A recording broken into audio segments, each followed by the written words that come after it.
Hello, welcome to the Indie Ocean. This is one I've been meaning to cover for a while, and some of you may have read my written review of it for the Indie Mine. Here it is in video form at last. The reason I haven't done it sooner, despite FTL being quite the cult hit, is because, quite simply, I've been wrestling with trying to explain it while playing it to people who aren't familiar with it. You'll see what I mean as we get into it, I'm sure. Anyway, this is FTL, Faster Than Light. Released on Steam, but also directly through the developer's website, which is where I bought it, a few months ago. It was originally a Kickstarter project, I believe. That's where I became familiar with it, anyway. And it's sort of part space exploration, procedurally generated. You all know how I love that phrase. Part management, part strategy. You'll see as we go along. Alright, here's our basic ship. You can unlock more. I've got this one as well. And that one. There are more, I believe. I actually haven't tried using this one. It scares me a little bit. But you can see the layout of each ship is different. And that actually has more than just an aesthetic effect. For instance, in some respects, this ship can be quite difficult to manage because it's circular. And I find that, for instance, if you have a fire over here that you need to vent to space, which is basically the best way to put out fires, sometimes that can cause you problems with the layout of the ship. Basically, just it being a circle can be problematic. And similarly, this one is a weird-ass layout as well. So it does actually have practical effects. It's difficult to explain until you've seen it for yourself. The other thing, of course, is that each ship is differently equipped. This one, for instance, has drone facilities, while this one doesn't. And they all have different weapons and whatnot. And different crew. These crew, these green glowing guys, are a different species to the human crew on the first ship, and the mixed species crew on the second ship. So there are definitely different benefits and weaknesses to starting with each ship. I have enough trouble just with this basic one. So let's get started with this. We have a couple of difficulty settings, normal and easy. I usually go with normal, although it is too hard for me, I have to say. First we can rename our ship and our crew members if we want to. For obvious reasons, I'll call this the Indie Ocean. I'm not going to rename my crew because that's not a fun thing to watch, but I'll rename one just so you can see. Let's call this guy Dave. Okay. And I'll leave the others as they are. And we have... I'll point this out now. We can see all the contents of our ship here. And we can see this in gameplay as well. Each of these symbols in rooms on the ship represent different systems. So this one is the engine room. This is our oxygen circulation. This is our weapon systems, our shield systems, because we have sort of Star Trek-like energy shields. This is the medical bay, which heals our crew. This allows us to open and close doors remotely. And this camera thing here is a scanner that shows us the interior of our own ship, and if we upgrade it, the interior of an enemy ship. This is important even on our own ship, because if that gets damaged, all of this blacks out, and for instance, if we've got a hull rupture or a fire or something, we won't be able to see where it is. And of course we have the cockpit up here, where people do the piloting. Alright, let's get started. So this gives us the basic premise here. We are an agent for the Federation, the ruling sort of organisation. And we're being chased by the rebel fleet because we have vital information about the rebellion. Yes, for once, we are not on the side of the rebellion against the evil overlords. We're actually working for the overlords. And it's not clear whether they're evil or not. Plot isn't the main purpose of FTL. But you get bits and pieces of flavour text as you explore. And I've definitely got the impression that the Federation is a bit of a stuffy old bureaucracy, but the rebellion are also quite sort of egotistical and power hungry. So neither side is really in the right. Anyway, we've started off in an odd situation here. You can see the ship is mostly blacked out. That's because we've had the misfortune to start off in a nebula. I'll explain that a bit more as we go. Alright, so what I'm going to do immediately is disperse my crew. I'm going to send one of them down to the engine room, and one of them to the shield room. And the reason is this. Apologies for all the explanation, but it's really necessary with FTL. Down here in the bottom left, you can see all our main systems listed. Shields, engine, O2, first aid, and weapons. And on the left here we have a power bar. That's our maximum power. If we powered down everything, you find it all stacks up on the left there to show you the available power. Now, if you hover over each of these systems, it'll tell you what they do. Shields, sustains damage reducing shields. Engines, charges the FTL drive faster, and the more energy you put into it. And it powers our evasion, so the more energy we put into the engine, the better we'll evade incoming attacks. But you'll see it also says manning increases dodge chance. So the main systems, that is weapons, engines and shields, will actually perform better if you have a crew member in there manning them. Unfortunately we only have 3 crew and we need 1 to fly the ship. So we can't man weapons and shields, so I'm going with shields at the moment. And basically when our shield is knocked down by an enemy attack, it will recharge and come back into action more quickly if we have someone here manning it. Our weapons have to charge when we want to use them, as you'll see once we get into some combat, and they will charge more quickly if we have someone in there, but never mind. So there's nothing going on here, let's jump away into the next system to try and escape the approaching rebel fleet. Up here, where it says 16, that's our fuel.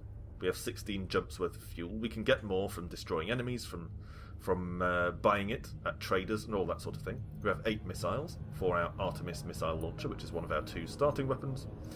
These are parts for using drones. We don't have any drone facilities, so I won't go into that. You can pick that up if you decide to play FTL for yourself. And this 10 here is scrap, which is basically the currency of FTL. So let's get underway. Jump. Okay. So you can see, here's the layout. This is procedurally generated, so the layout every single time is different. The yellow ones are ones we haven't yet explored, where events might happen, or nothing might happen. Sometimes there's just nothing at all there. Sometimes they're good events, sometimes they're dangerous events, it's all sorts of stuff. These purple ones are inside this nebula, this purplish cloud down here. And we've started off inside the nebula, and basically the effect of a nebula is to neutralise our scanners. That's why we're all blacked out here. We actually can't even see the inside of our own ship thanks to the nebula. So let's get out of the nebula as soon as we can. Let's jump this way. There we go. And we've used up one of our 16 fuel. Oh no, this is a problem. Okay. So here's a hostile encounter. We've run into this pirate ship, which it says is apparently oblivious to the danger of the sun. You'll notice that the encounters are in text form. Actual combat and ship management and that sort of thing is the only stuff that's done graphically. Encounters are done in text, which did take a little bit of getting used to, I have to say. But once you do get used to it, it works quite well. Anyway, we've jumped in too close to an enormous star. And basically we'll start taking damage from this pretty quickly, and we will there will be solar flares that will start fires on the ship, which is a serious problem, so we need to jump out as quickly as we can. Our FTL drive will start recharging immediately, but it'll probably be a couple of minutes before it's fully charged. Once it is, we can jump away, even if we're still in the middle of combat. But I'm going to try and take out this ship since we're here, so let's continue. Pause, using the spacebar. Vital ability. You don't want to do everything in real time, believe me. So, first things first, we have 3 slots of power available, and we can power up our weapons. You can see the Artemis missile launcher uses 1 blob of energy there, and the burst laser uses 2. Now, our engines don't have full energy there. They have the capacity for 2 units of energy diverted to them, and we only have 1 there, so we'll have to divert power from another system if we want to use our maximum evasive capability. So what I usually do is power down the first aid bay, since no one needs medical care, and put that in the engine, so that will improve our evasive power and the speed that our FTL recharges, which is vitally important when we're sitting right next to solar flares. Alright, so first things first, let's select our Artemis missile launcher and aim that at one of the enemy's systems. We can choose where we want to aim. If we hit a room where a member of the enemy's crew is, we'll actually injure, possibly even kill the crew. But the most important thing is to focus on taking out their systems. Now I'm concerned about their weapons, so I'm going to target their weapon systems, damage those, and hopefully prevent the enemy firing. So we'll also select our burst laser and aim that at the weapon systems as well. Of course the same applies to us.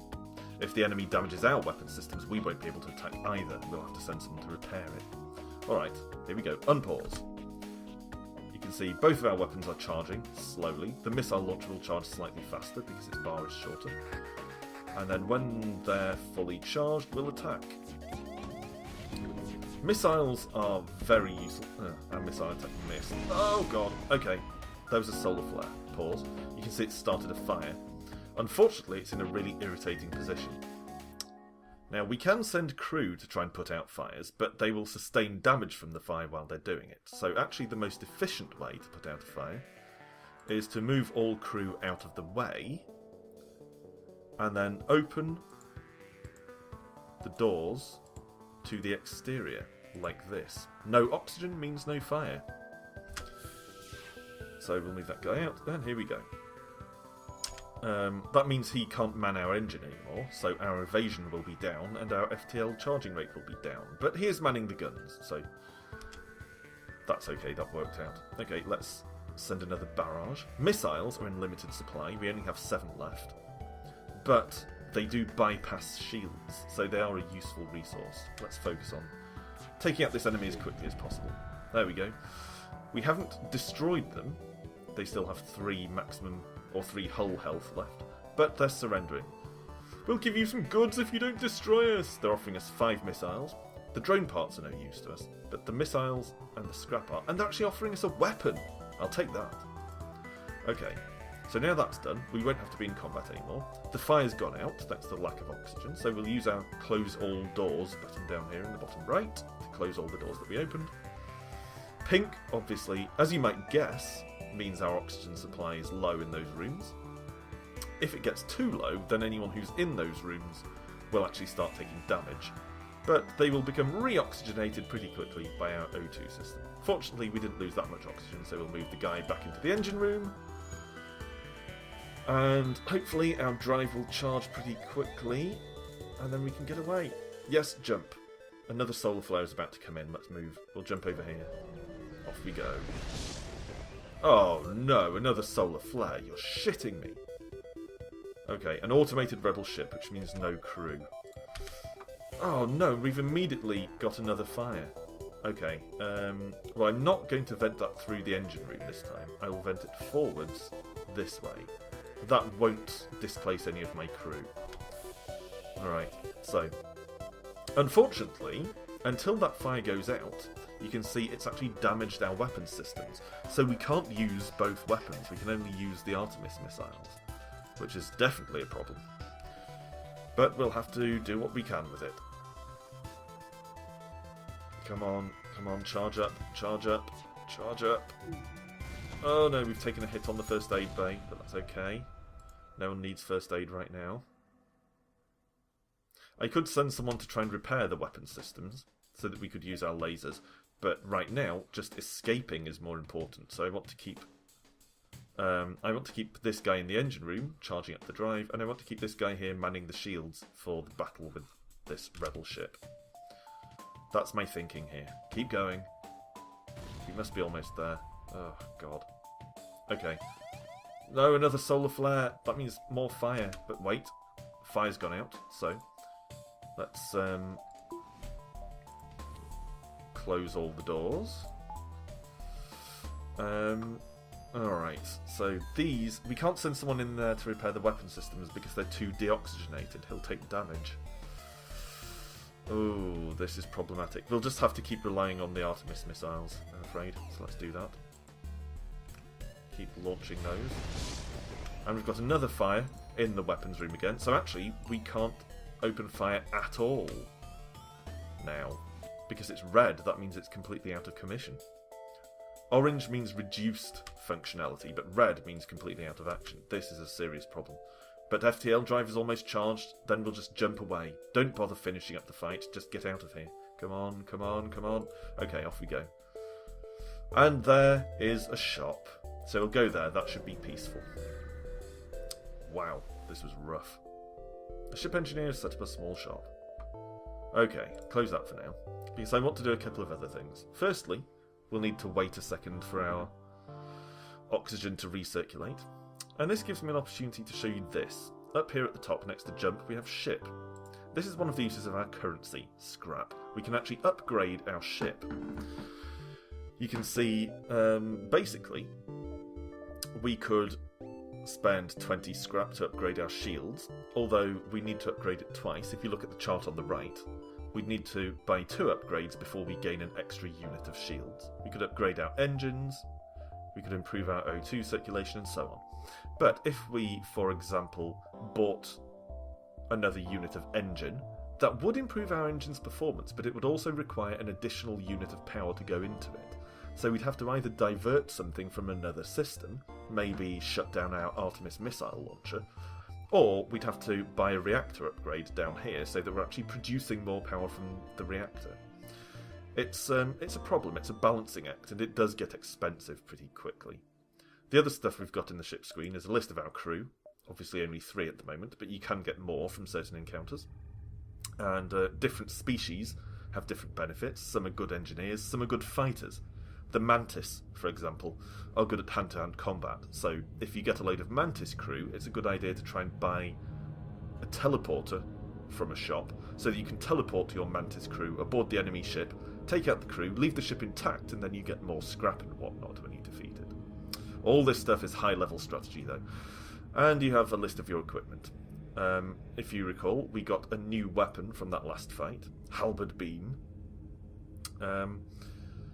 which requires, you can see in its description, 3 power, so the same as both of these other weapons combined.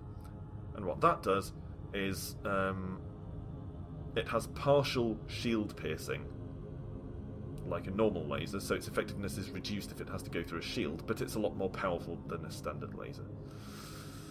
We'll see, we'll see. Anyway, we could just sell it at this shop, but we'll see.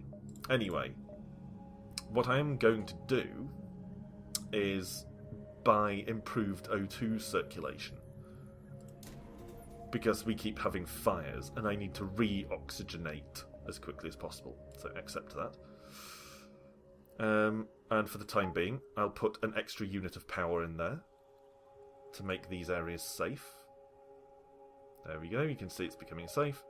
Then I'll remove the extra O2, leave 1 unit in there so that we do actually have some air, and then I'll move this hurt guy into first aid, repair that, and then I'll heal him in the first aid bay. In the meantime, that guy can go and repair the weapon systems.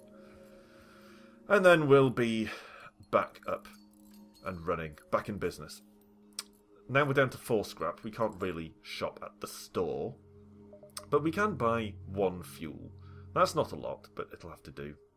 There's a crew teleporter. If we had 75 scrap, we could buy that, but we don't. Cloaking device, and some new weapons. But yes, money is always a serious problem, so I'll just spend 3 scrap buying 3 jumps worth of fuel there.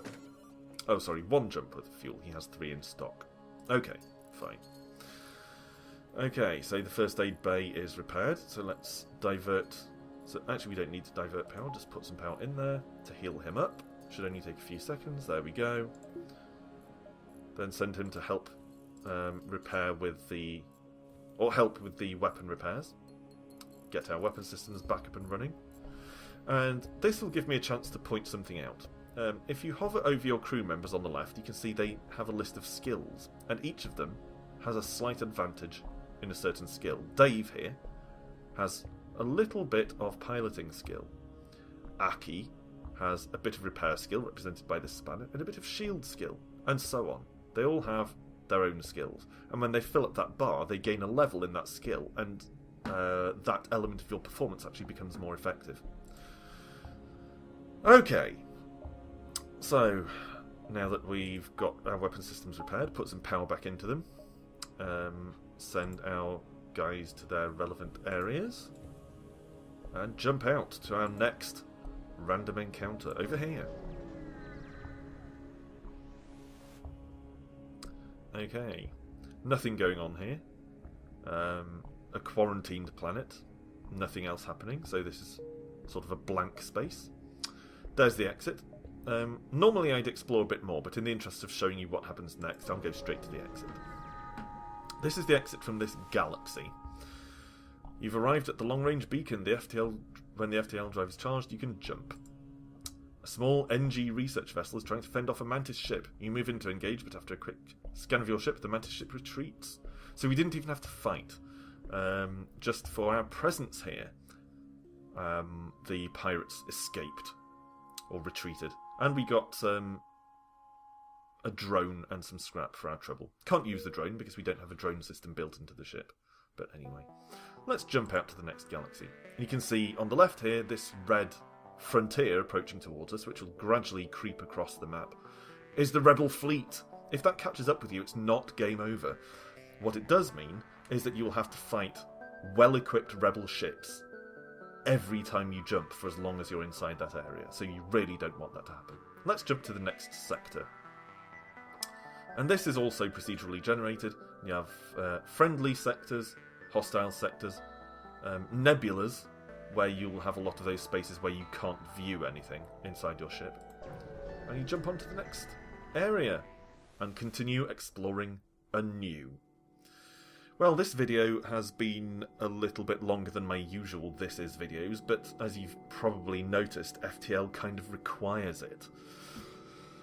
I hope you've got some enjoyment out of watching this, and I hope that maybe some of you who were previously unfamiliar with FTL might find your interest piqued by this. It is a very worthwhile game. I've had a lot of fun with it, and it's seriously hard. I've actually never finished it, even on the easiest setting. So a lot of challenge, and of course a lot of replayability from the randomization elements. So anyway, thanks for watching. Rejoin me the next time for more game stuff, and bye for now.